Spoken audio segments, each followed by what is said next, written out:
What is up and welcome back to the channel. Today we had planned on doing some plumbing. We're going to get it all plumbed up ready to go, but we are looking at wiring today just because I've not planned that video very well. Made a list of a couple of bits I need to buy, but that's not happening today. So today, wiring. A lot of people don't like it. I don't mind it. It's pretty therapeutic. Wire by wire, just like nuts and bolts. It's not difficult. So we've got the harness, the engine harness, we've got the charge harness, conversion loom, all to go on the engine, and then we obviously need to get the actual charge harness in, as in wiring the starter, the alternator and things like that, and then a couple of earths. Hopefully we'll get it all done in this video, and maybe, if we're lucky, we'll turn the key and see if we've got starter. Obviously it's not going to start because we need to send the ECU off, but that is a job for another day. Right, so what's first? The engine harness comes with a load of plastic covers and like holders and brackets and things to hold it nicer to the engine. They don't work in this setup because obviously it's a Jazz. So what I'm going to do is strip that loom off completely, take all the old loom wrap off, and then that'll start to crack and fall apart, and wrap it in that soft loom tape. Not going to bore you with doing that. It's a simple matter of just prying it off and wrapping it. So we're going to give some YouTube magic. There you have it. That's the little extension, the auxiliary harness, which goes under there. And that is the engine harness that goes into the cabin through the little hole down there. That all sits on the engine and plug in. Everything should just plug in exactly where it plugged in on the FN2. Nothing's been removed, nothing's been deleted. Nice and easy. Once that's on, so what I'm going to do first, I've actually done the power harness, the power wires, which I'll show you, nice and easy. Then we'll get all that plugged in, and then it's on to the bit most people don't like, the conversion harness. Right, so we're in the engine bay. Standard Jazz battery and battery tray, all original Jazz. The power wire, which runs across the firewall and into the fuse box, again original Jazz. And the original Jazz starter wire runs down there and onto the starter. Then all I've done is get the original alternator loom, which runs under there and across and onto the battery wire, and all I've done is put a fresh end on it, bolted in. Literally that easy, because then the battery's supplying power to the starter, the battery's getting power from the alternator through the starter, which is fine, and the battery's connected to the fuse box. Power's done. It's literally that simple. Earth strap, simple as that. So we've got one onto the earth point, obviously scratch back to bare metal, onto there, which goes into the body of the gearbox. The other one onto the head, same as a lot of K-swaps and FN2. I believe the OEM FN2 one goes there as well, don't quote me. Onto the chassis up there. That's all it needs. You could chuck another one on for good measure, but that's literally all it needs. These are the OEM Jazz straps, that bolted straight in. That one I just took the little tabs off the ends, bolted straight in. So it's earthed up, powered up. Obviously the battery terminal's not earthed to keep the power off the car, but it's powered up. So next up, let's plug this line.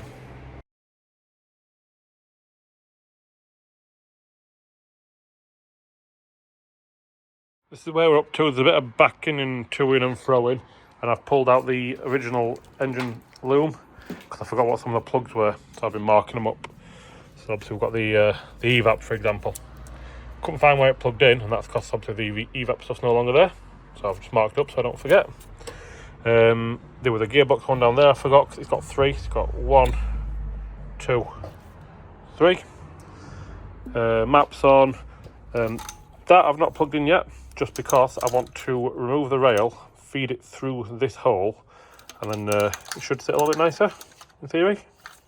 We'll see. So the coil's all plugged in. There's a section of wiring that runs down there for the various solenoids and whatnot. Cam sensor, crank sensor, so I'll plug them in shortly. And then the sub harness, obviously it's plugged together, the sump plugs in, the sump levels in, knock sensor, alternator, random plug. I still can't work out what that is, I need to do some more research. So I'm going to remove the rail, get them all plugged in, get them set nicely. Don't forget it's earth, it goes onto there. And then that'll be the engine loom pretty much done. Right, we're all plugged in as much as we can for now. Apologies for the whistling in the background. One of the neighbours is out training the dog. Everything down the back of the engine is plugged in, including the VTC solenoid and everything, and the bottom crank sensor. So this part of it is done. Oh, I just removed the battery just for a bit of better access. So this part of it's all done. So we just need to feed the plugs down to the engine bay. We can get onto this bit. We're in the car. I've not fed the wiring through yet, just for a bit more space. But I've removed this trim. Turned out I didn't need to. Remove this, just a couple of screws and sort of leave it at. This screw were a pain, but got it done. We're into everything. Took everything off the ECU cage. So the ECU is just bolted in. This is the OEM ECU, which is no longer needed.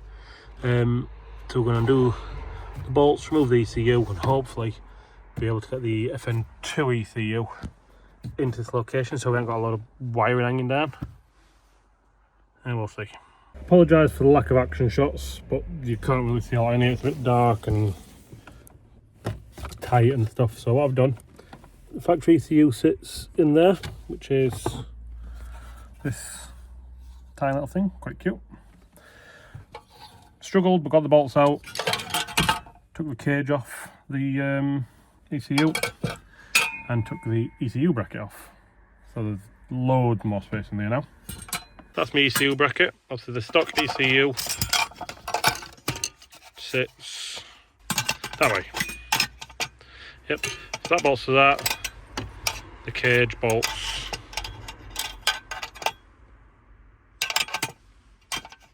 like that. And that whole thing bolts into the there. It's not a firewall, it's like the side bit, the A-pillar maybe. So we don't need all this, but we'll need to mount this. But obviously what we need to do now is we need to feed the wire in through the hole, which is there. Try and squeeze that wire in through so it's hanging into the car, and then we can look at that conversion loom. It's through. That was a pain in the arse. So what I've ended up having to do is cut some of the insulation away. You can just see there, to get enough room for them to get through, because they were jammed up against the insulation and the side of the blower motor. So remove that bit of insulation and strip the plugs down. So I removed the connect from the end of one of the plugs, and then the locking arms from the other two plugs. Luckily, obviously, I've got a spare loom, so I can have a practice first, because the first time I tried to do it, snapped. So all I do is literally open the clips up, and then just get a little flat blade screwdriver and just pry it off very gently, and they did come away. Managed to get the other ones off, obviously, so I need to put that back together and find some way to seal this hole, because obviously it's not got the original thing, the grommet I want to call it, and obviously we don't want it rubbing, so I need to think of a way to seal that hole in the car. What I did do is trim the ECU bracket down to try and have a look at mounting the ECU. The way I was going to do it, which would be that way, comes right out to here, which is probably going to run into this trim, so I'm not going to be able to do it that way. But now that thing's run where it needs to run, it's time to wire into the rest of the car, the fun bit. That brings us on to the conversion harness. This is a Racing Circuits conversion loom. There you go. Ordered direct from Racing Circuits, and this is exactly as it came. So you've got the conversion loom, dead spider. You've got conversion loom, instructions, and a couple of extras. Fairly simple. So these two will plug directly into the ECU. Then the harness, we've got these two plugs here and this plug here. These two will plug directly into the ECU. This plug will plug into this plug straight into the ECU. You've got an OBD2 port, so you can read off the ECU and things. You've got this big wide plug, which plugs into the chassis harness, or the body harness of the car. There's two different versions of these, so you've got to check which one you've got before you order. It's in front of the ECU, you can't really miss it. It's a bit of a pain to get to, but not too big of a deal. There is this random conversion box, which I'm not sure what it is. but it's on there, it's on a plug, so God knows. There is the starter trigger that'll run into the engine bay. Not sure what that one is. Come back to that. That is for the drive-by-wire throttle pedal. A couple of different versions available, but that's for the drive-by-wire throttle pedal. That is for your O2 sensor, primary O2 sensor. And then you've got a little bit of splicing to do. So right, these wires here. These two wires have to be spliced. Well, don't have to be, but it's best to do these. And all you do is into the harness that goes off your engine, the middle plug, so literally is the one that will sit in the middle of the ECU. You strip it back, you put the white and blue to the white and blue, which is there, and you put the yellow and red to the yellow and red, which is there. It's in the instructions, just showing you in colour in case you look at it. My plan, obviously I left the engine harness with all this on show. My plan was to splice it into here so I don't have to affect the plugs, but there is two white and blue wires. One goes to this plug, one goes to this plug, and obviously without cutting into that you can't continue with it, so I'm going to have to get into the back of the plug. So that's simple enough. Let's just splice that into that, that into that. The other ones are these. So you've got a green and orange, a purple, no line on it, and a green and red, which are, have a look. Green and orange, you can't get to your brake switch. It's got to be, when you press it, it goes live. It can't be continuous live, press it to go dead, which I believe the Jazz is. And then you've got the purple and the green, which are for the clutch switch. The Jazz doesn't come with a clutch switch, so there's a couple of different versions in my little bag of goodies. You've got a magnet type one, which you can mount to the body, and then the little magnet to the pedal. Or you've got, spare plug, or you've got a clutch switch, which goes in place of the stop for the clutch pedal. And again, that just plugs in using that plug there. You don't have to do them. You could, where they gone? You don't have to do them. You could literally just roll them up and cable tie them out of the way. But the good thing about the FN2 ECU is it's got some functions with the better ECU than the usual EP3 ECU. You can use flat foot shifting, throttle blip on downshift, things like that. But it needs that clutch input and that brake input so that it knows which pedals you're on. Well, not a big job, we can do that, have a look at that, and we can use them cool functions. Right, so after that, there is a couple of pins that need moving about on the body loom. So when you remove the original engine and the loom comes away with it, it leaves one plug in the body, which obviously normally plugs into the ECU. That no longer plugs into the ECU, and it's got two little plugs in it. You remove one of them, you've got some wires to remove. Pin 9, pin 11, pin 18, and in the extras you get a little plug. You remove the wires from that plug, you put the wires into this plug. I'll show you all this, don't worry. Put the wires into this plug, click it all together. Don't do that until it's all done, making sure the colours match up, and you click that together in the car, and that connects them, which is for the fuel pump, the main relay, and your rev counter signal. So yeah, we've got 3 pins to move. Shouldn't be too big of a job. And I'll show you that plug in the car. Right, so in the car, well, this is all the original wiring. These plugs are left behind. Ignore that one. That goes to the anti-rollover fuel pump cut-off thing. But it does leave this plug. And as you can see, it's got a black plug and a grey plug built into it. If you just pry this little tab away, this plug comes out, and you want the wires it mentions in the instructions from there into that new plug. So we've got that under there, apply a bit of pressure. As you can see, it pulls out. Might best doing both so you're not fighting the wiring. There we go. Plug removed. There's your two plugs. Don't need the black one, we can ignore that. And then we need these here.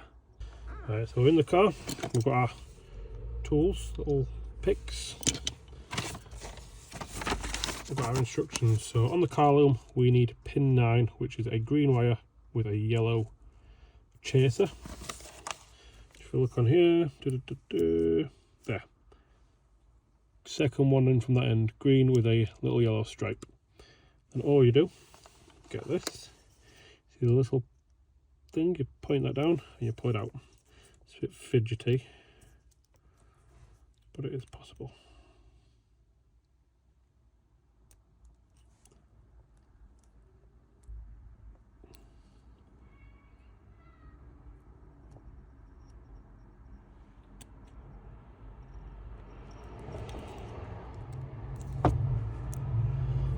There's one. Next wire we need is pin 11, which is a red wire with a yellow chaser, which is this one. Again, fidgety but very possible.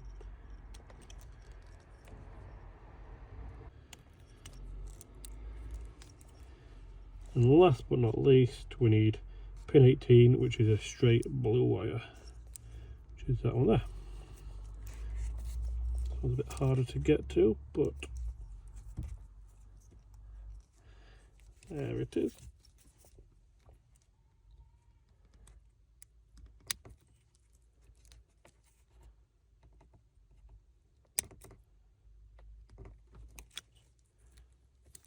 There is our 3 wires. Take a bit of this back, make sure not to cut the wires you need. We just need to get our 3 wires, which is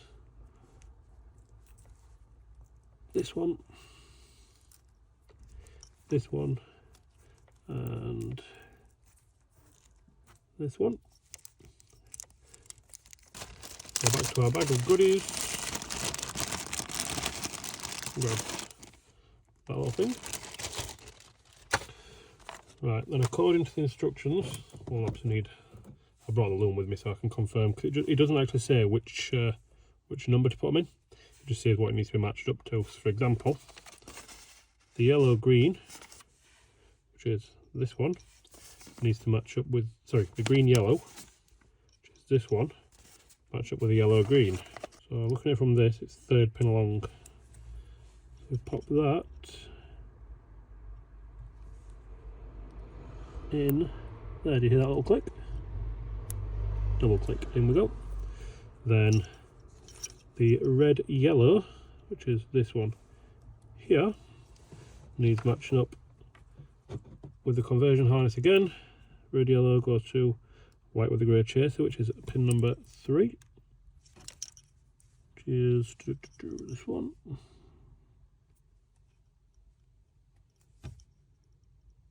Click, click, and lastly the blue, which can only go here, which should match up with the white black, which is the middle one. Beautiful.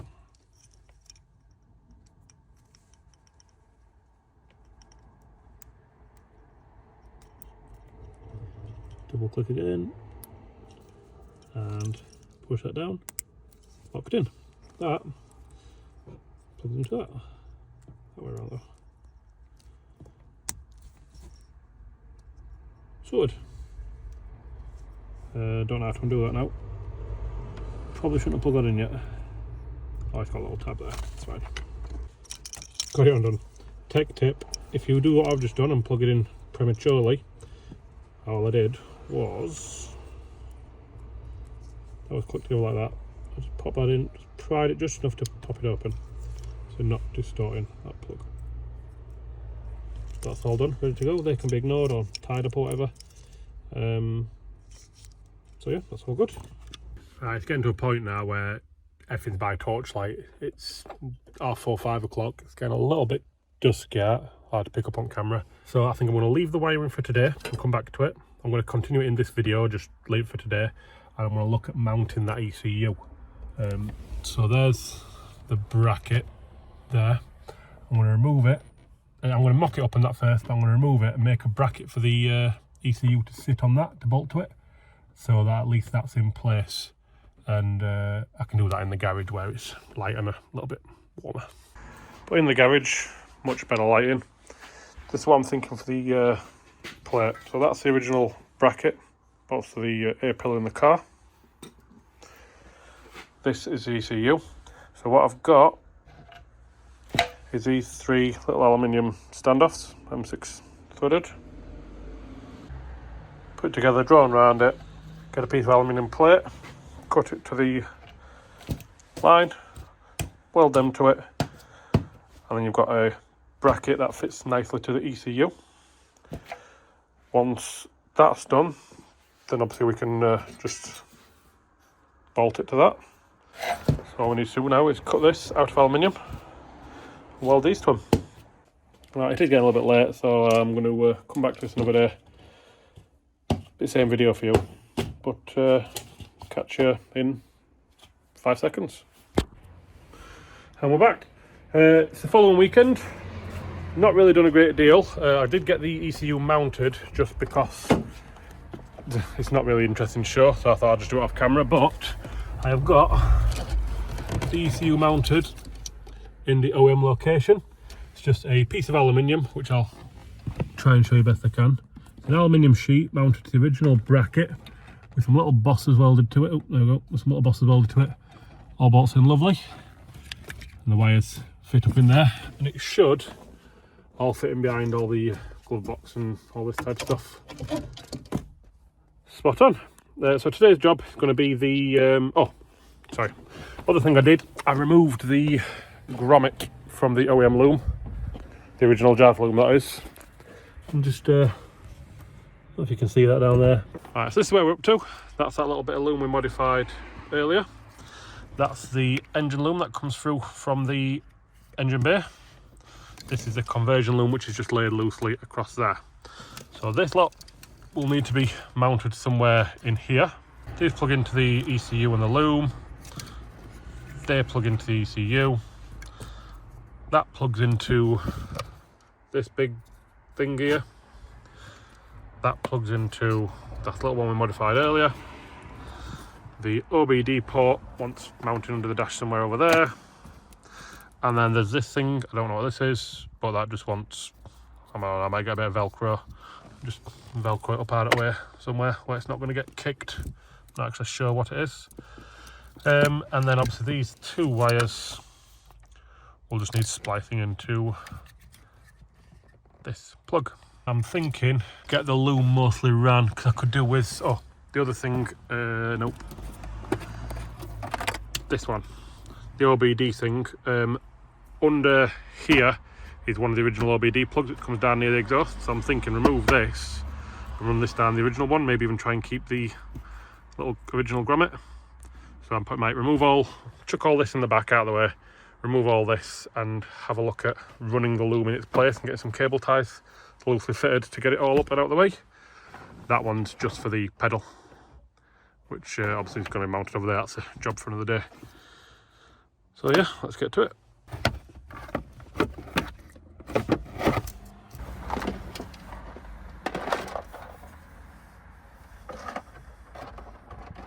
So, in here somewhere, without standing on all the wiring, is the original plug that runs down to the tunnel. There. Just under there.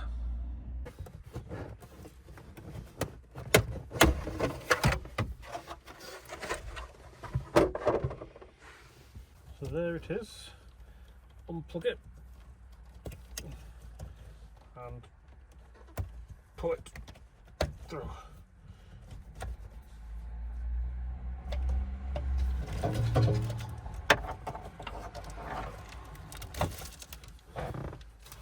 Alright, so what I'm thinking, obviously most of this loom will stay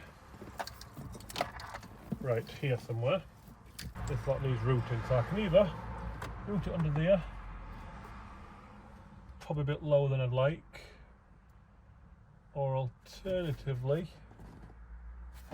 route it behind the dash somewhere here. Right, so just behind there we've got the plug plugged in. That's our limiting factor for space on how much play we've got and stuff. Well, I think removing the radio is going to be the best bet. After looking at this, checking the OBD port and everything, I think remove this radio unit to get to the wires that get to the gap behind it.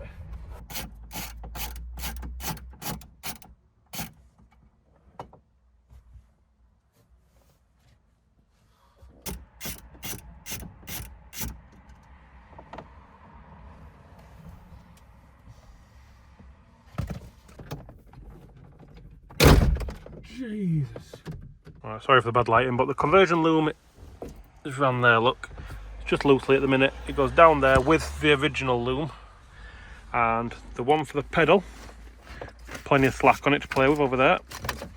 The one for the lamber, obviously once it's all cable tied up, I'm guessing we'll have a little bit excess slack on that, but it's already there.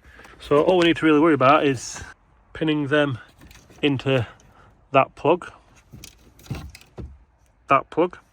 which is going to be a bit of faff in this footwell, and then we can start cable tying everything up and making sure it sits nicely. I'm not going to do any soldering.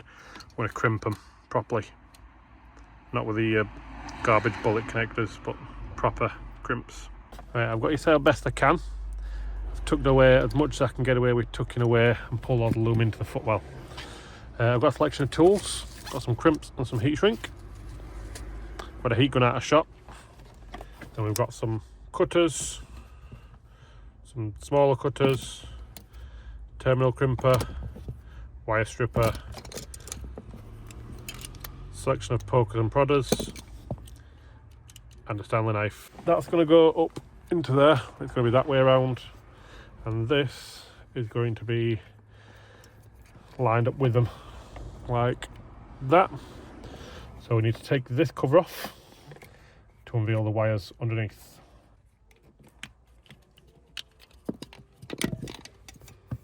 There we go. It's a bit tight, so I'm going to remove this cover as well and cut back some of this sheathing. Just to double check, it is white blue, which is that one, and yellow red, which is that one.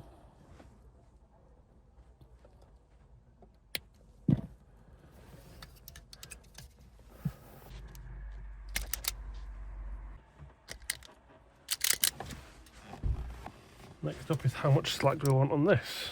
I'm thinking leave plenty of slack. Something like that, it'll be like this.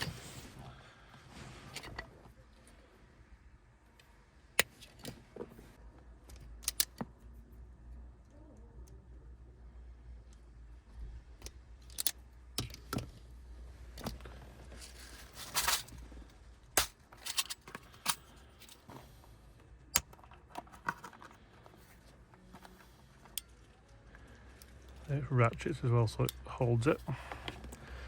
All you do, feed your wire. Can't really show you, so I do apologise.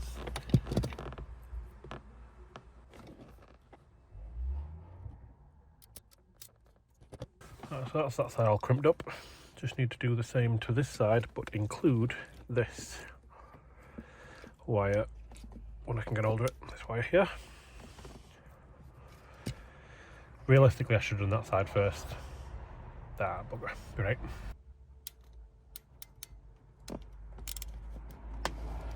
There it is. Oh. What a knobhead. Right, fatal error. You learn from my mistakes. Push the heat shrink up there out of the way. Crimp that on there. Now, that's like that. I mean, I could, if I wanted to, fold that right down like that. It will still go over. It's just not how I want it to be. Live and learn. Let's do t'other one here. But again, learning from my mistakes, what we'll do is we'll crimp the difficult side first. So as usual, We set the crimp up like so. We got the two wires like so.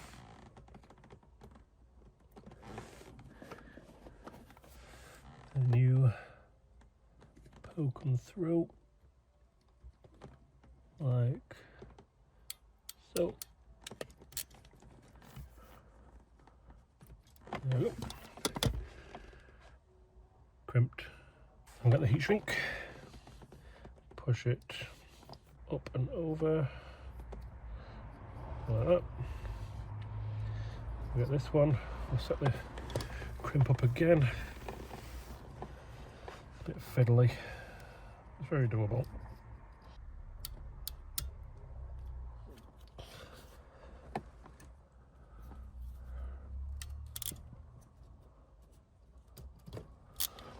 There you have it. That good crimp.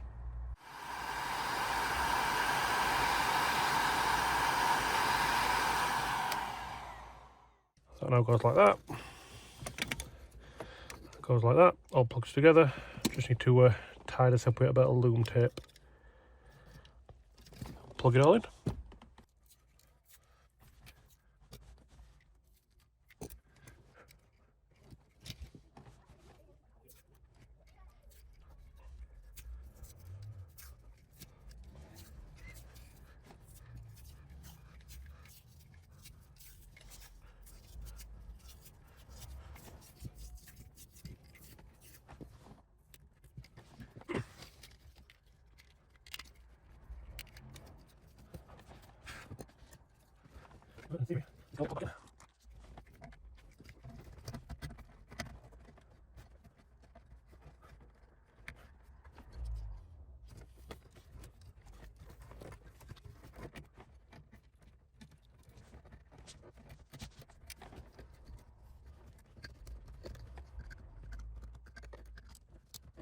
And that's pretty much wired up. So we've got that little that plugs in, and the two bridge pieces you can't see very well, but there they are, going into the loom down there.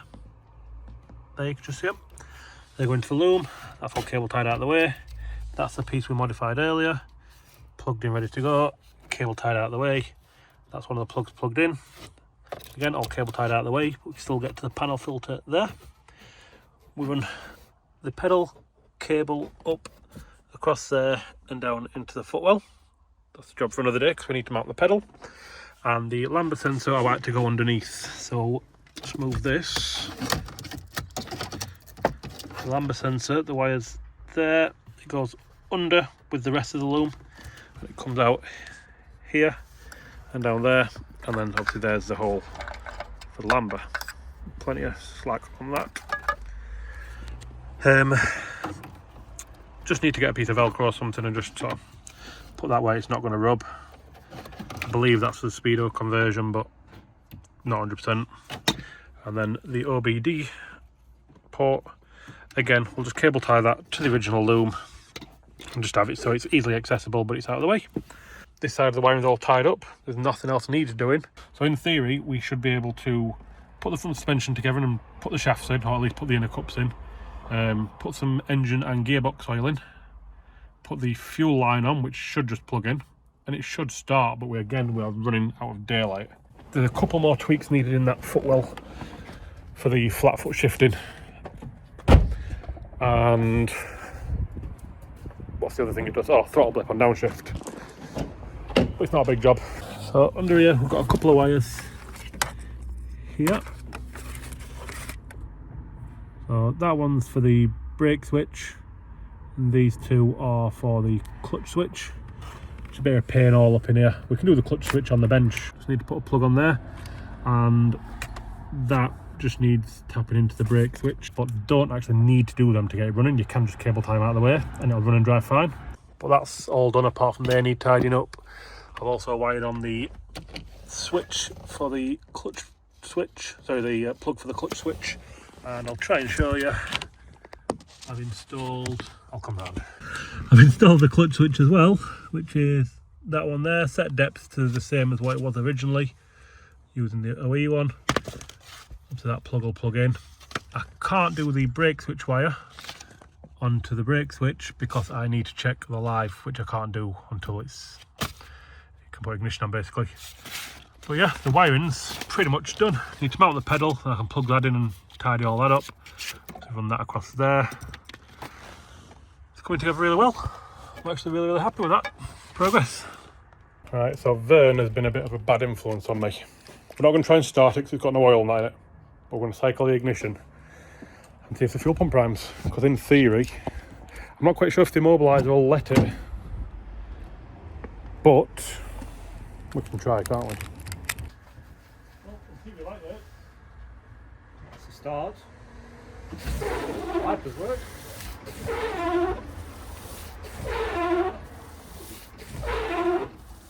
Can't turn them off. An unexpected development. Yeah. They're on off. Why are they working? Can't hit fuel pump. But we've got all the dash lights and my windscreen wipers are all wrong. The key works and the wipers work when they're off. Wipers work permanently. Yeah. The fuel pump primes. Did it prime? It primed. So It's what was quiet. different? What was different to that first time? Or was it just that you not? Did I not hear it because it started going? How's that go? It weren't pissing fuel out, were it? I'll be honest, I wasn't paying that much attention. Can you find that it did definitely prime? That's under pressure. There's fuel in the rail. Ugh, fucking tasted it. But we've got fuel at the rail. We're an ECU and oil's away from running, I think. Tune in next time.